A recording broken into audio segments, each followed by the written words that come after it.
Wednesday, we also have entertainment report for you. Your favorites, Peter Gonzaga and Chris Johnson, are going to be joining us to bring us the latest from Hollywood, including the auditions of X Factor. Stick around for that.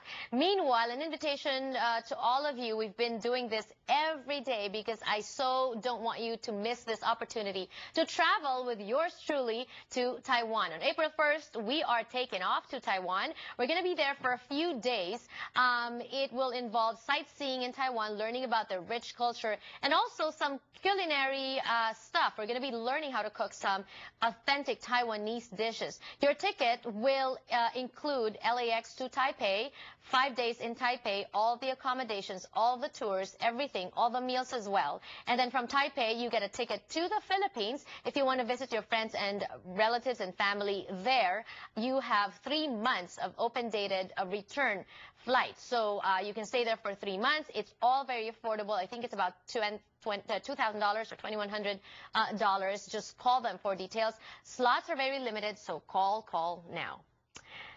Back here on Kababayan LA every Wednesday, of course, we also talk about current events courtesy of Balita. Pinoy na Pinoy, Weekend Balita.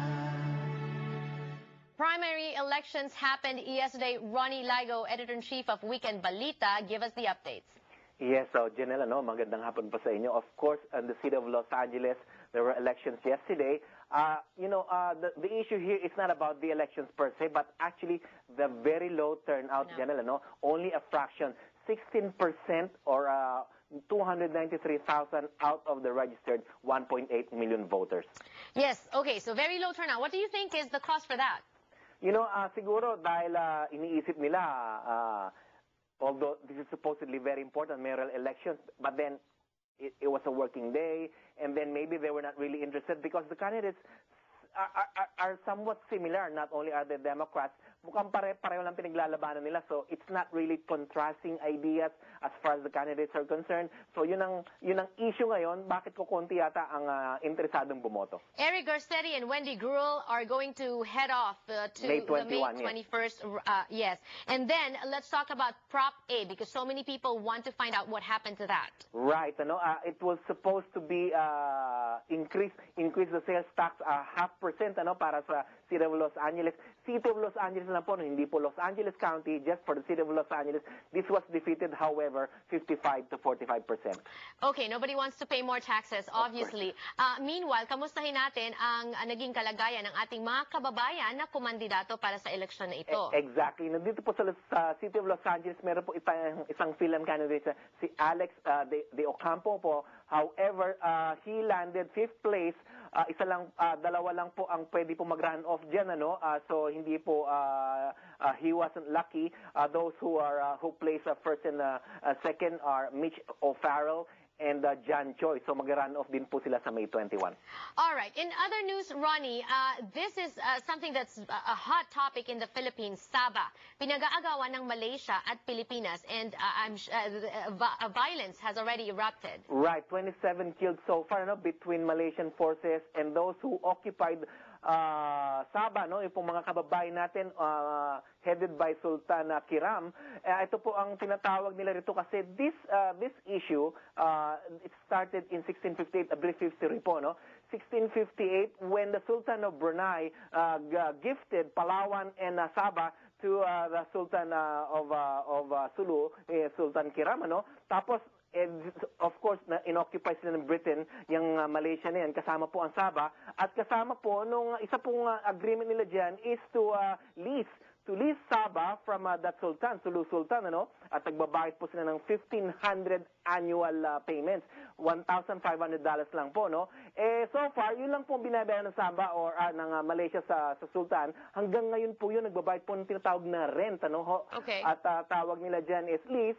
Gusto po ng Sultan, of course, mag-increase na po yan. $1 to $3 billion yata ang worth ngayon because of palm oil and everything that is being produced there. Nagkaroon po ng gulo ngayon kasi inoccupy po nila yung Sabah at ngayon po may standoff. Yun po, although sinabi po ng Philippine government natin through President Aquino, wag po nila sanang gawin yun.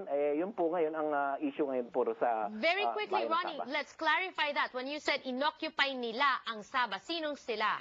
So, yun po mga followers ni Sultan, Kiram, mga okay. Tausugs, and a few other Muslims. At po mayroon pong report na po yung mga dating MNLF veteran soldiers po, mukhang tumutulong daw po. Sila po yung mga nag-train dyan sa Sabah, no? Alam po nila yung area na yan. So, medyo po delikado at alam po natin, meron po isang issue dyan noong araw, no 1968-67, nung Jabida Massacre. Supposedly, i-occupy po natin, invade po dapat natin Sabah by then Philippine President Marcos, pero nagkaroon po ng issue dyan dahil nalaman po ng mga Muslim trainees na i-occupy din lang yung Sabah. Okay. So, nagkaroon ng mutiny. Kaya po medyo sensitive yung issue na yan po nangyayari Very sa Sabah. sensitive, very critical. We're praying for peace in that region of the Philippines. Meanwhile, Ronnie, good news naman para sa mga, a lot of Filipinos are gaga over basketball. And of course, the NBA, the biggest basketball league in the world, they are playing in the Philippines. Oo, alam natin, yung Taiwanese, si Jeremy Lin ngayon po nasa Houston Rockets. He used to play New York Knicks. Lalaro po sila sa Manila, no? First time po na NBA team na maglalaro po sa Manila. Houston Rockets and Indiana Pacers po, October 10 sa bagong arena po dyan po sa SM, Mall of Asia. Mall of Asia Arena dyan po, no? October 10, yun po gusto nating i-announce po, no? So, hopefully, mga kababayan natin mag-enjoy po dyan sa laban na yan. So many concerts, so many big-name stars have already done concerts actually at the MOA Coliseum Bayan or Arena. MOA Arena, I think that's what they call it. And now, on October 10th, the NBA is having one of their preseason games there. For now, Ronnie, thank you so much for sharing those stories. Maraming salamat po sa inyo. Ronnie Lago, Editor-in-Chief of Weekend Balita. Para sa mas marami pang balita, check out their website, www.balita.com. Also, don't forget US Asian Post, ang kanilang bagong broadsheet. When we return on Kababayan LA Immigration Updates, don't go away.